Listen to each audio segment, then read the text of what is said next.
Русские навязали нам миф, что свою государственность народ Саха получил 27 апреля 1922 года с образованием Якутской АССР. Более того, нас убеждали, что это была такая милость центра, мол, вы тут жили дикарями, а мы вам принесли цивилизацию.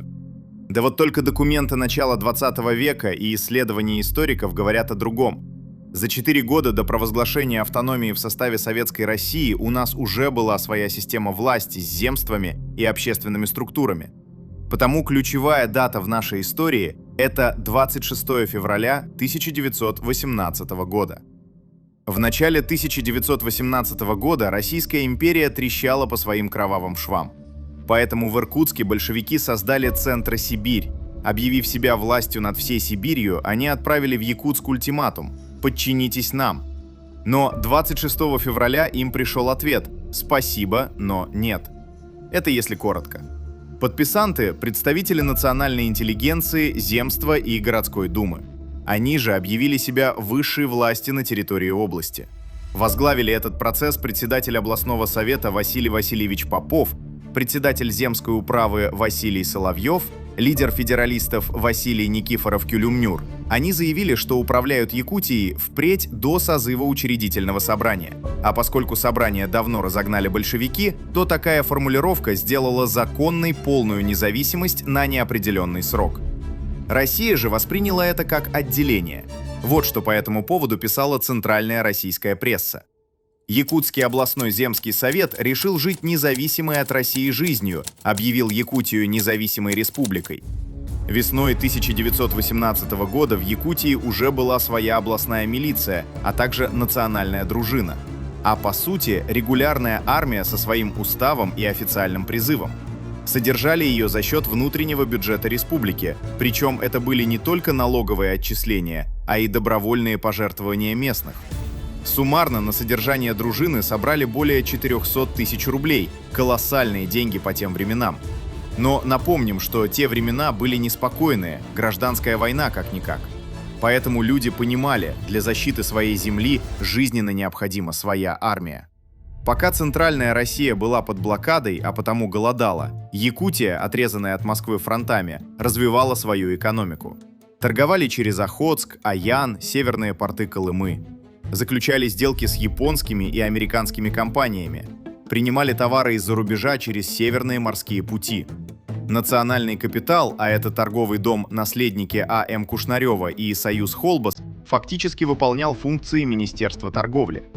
К удивлению Москвы оказалось, что якутский регион даже в условиях полной изоляции может действовать самостоятельно.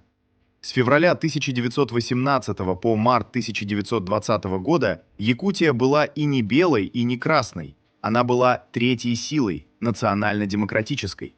За исключением 35 дней, когда ее оккупировал Красный отряд Радзинского. В целом же Якутия почти 2 года существовала как самостоятельная парламентская республика.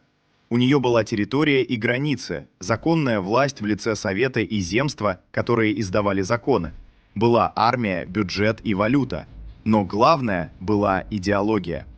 В условиях гражданской войны это означало фактическую независимость государства.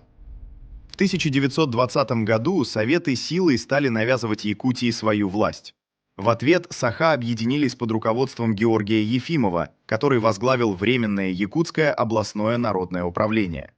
Это была не банда, как любит рассказывать российская пропаганда, а народная армия, которая защищала свою землю.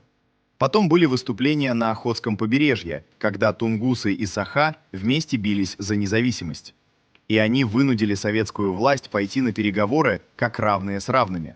Оружие сложили только под гарантией амнистии, хотя позже большевики вероломно нарушили эти договоренности и отрезали Якутию от моря. Почему большевики пошли на переговоры? Потому что весной 1922 года они проигрывали войну. Красные гарнизоны сидели в осаде, и тайга была под властью народной армии.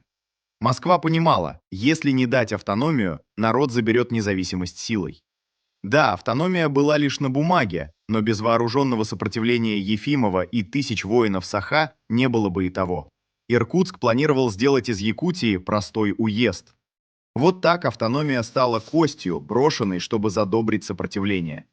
Но мы помним, что именно 26 февраля 1918 года наши предки перестали быть подданными империи и стали гражданами своей земли. Они не просили свободу, они ее взяли. И то, что было сделано однажды, может... Нет, оно просто обязано повториться во имя нашего народа и следующих поколений.